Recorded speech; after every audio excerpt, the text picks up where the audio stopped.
আমি সুনিতা তারাসুন্দরী ভেজ চ্যানেলে সকলকে স্বাগত। আমার ভিডিওটা তোমাদের যদি ভালো লেগে থাকে অবশ্যই একটা লাইক করবে। আমার চ্যানেলটি যারা সাবস্ক্রাইব করেছো তাদেরকে অসংখ্য ধন্যবাদ। আর যারা এখনও সাবস্ক্রাইব করোনি তাদের কাছে অনুরোধ রইল চ্যানেলে সাবস্ক্রাইব করে নেওয়ার জন্য। পাশে থাকা বেল আইকনটি প্রেস করে অন করে দেবে পরবর্তী ভিডিওগুলো সবার প্রথম দেখার জন্য।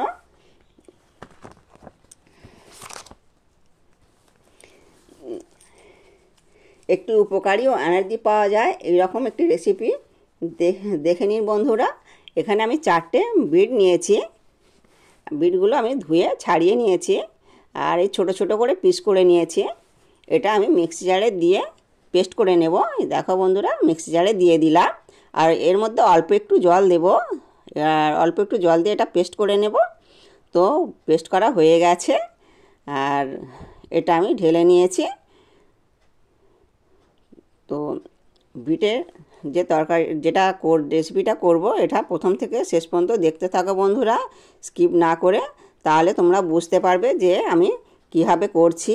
আর বিটে প্রচুর প্রচুর উপকার আছে, সেগুলো আমি তোমাদেরকে সব বলবো। প্রথম থেকে শেষ পর্যন্ত দেখতে থাকো।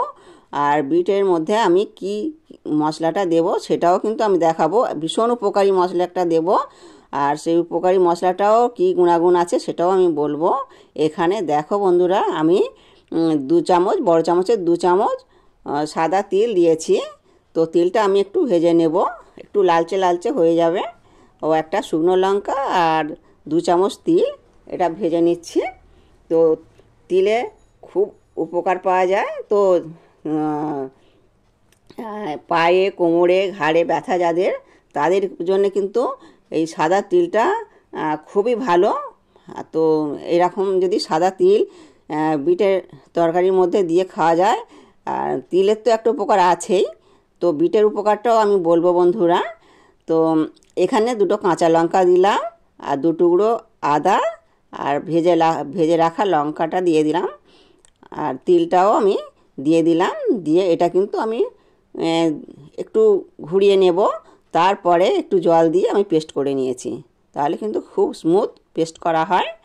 তো এটা আমি বাটির মধ্যে ঢেলে নেব। দেখো কত সুন্দর পেস্ট করা হয়েছে। আর একটু ভেজে নিলে যে কোনো মশলা খুব সুন্দরভাবে পেস্ট করা যায়। তো মিক্সি জারটা ধুয়েও আমি একটু জল দিয়ে ধুয়ে নেব। দেখো কত স্মুথ হয়েছে। এখানে আমি 2 চামচ তেল দিলাম আর হাফ চামচ কালো জিরে ভেজে নেব। তো এই কালো জিরেটা ভাজার সময় যখন সুন্দর একটা সেন্ট আসবে তখন জানতে হবে যে ভাজা হয়ে গেছে। তো এটা খুব সুন্দর একটা সেন্ট বেরিয়েছে, তাহলে ভাজা হয়ে গেছে বলে আমি পেস্ট করা বিটটা দিয়ে দিলাম। তো পেস্ট করা বিটটা এটা আমি ভালো করে ভেজে নেব। তো দেখো খুন্তির সাহায্যে কিন্তু একটু ঘন ঘন নাড়তে হবে। আর এই বিটের রেসিপিটা খুব সহজেই হয়ে যায় আর খুব সুন্দর খেতে লাগে বন্ধুরা, সত্যি বলছি। এটা ছোট বড় সকলের খুব প্রিয় আর ভীষণ পছন্দ করবে। আর যেহেতু সহজেই কিন্তু এটা হজমও হয়ে যায়। তো আমি যে নিয়মে করছি এই নিয়মে একবার হলেও করে দেখবে, খেতে খুব সুন্দর লাগে। আর এর মধ্যে আমি যে মশলাগুলো দেব সেগুলো তোমরা দেখতে থাকো বন্ধুরা।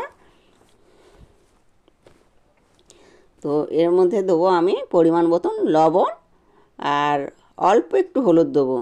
আর এমন কিছু মশলা না, তো হলুদটা খুবই কম দেব, পরিমাণ মতন লবণটা দিয়ে দিলাম আর অল্প একটু হলুদ দিয়ে দিলাম।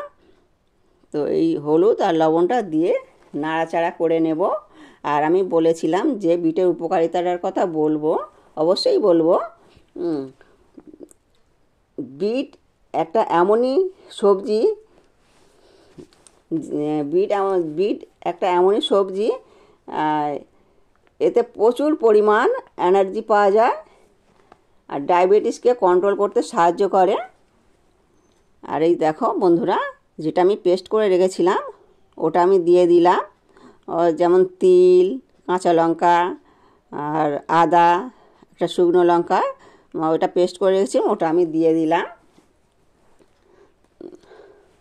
তো রক্তকে বাড়াতে সাহায্য করে, বিট চোখকে সুস্থ রাখতে সাহায্য করে, বিট আমাদের ওজন কমাতে সাহায্য করে, ব্লাড প্রেশারকে নর্মাল করতে সাহায্য করে। কত রকম উপকারী বলো তাহলে। বিট কিন্তু মানে প্রত্যেকেরই খাওয়া খুবই প্রয়োজন। তো সব শেষে আমি হাফ চামচ চিনি দিয়ে দিলাম। তো চিনিটা কিন্তু যারা পছন্দ করো না তারা স্কিপ করে যেতে পারো। তো চিনিটা দিলে একটু ব্যালেন্স হয়, তার জন্যই কিন্তু চিনিটা দিলাম। চিনিটা না দিলেও কিন্তু ভালো লাগবে, আর এটা ভাত রুটির সঙ্গে খেতে খুবই ভালো লাগবে। তো আমার এই সহজ রেসিপিগুলো দেখে যদি ভালো লাগে তাহলে প্লিজ আমার চ্যানেলে সাবস্ক্রাইব করবে আর বেশি বেশি করে শেয়ার করবে। আজকে রেসিপি কেমন লাগলো কমেন্টে জানাতে ভুলবে না বন্ধুরা। আর বন্ধুরা ভালো থাকবে। ভিডিওটা এখানেই শেষ করলাম।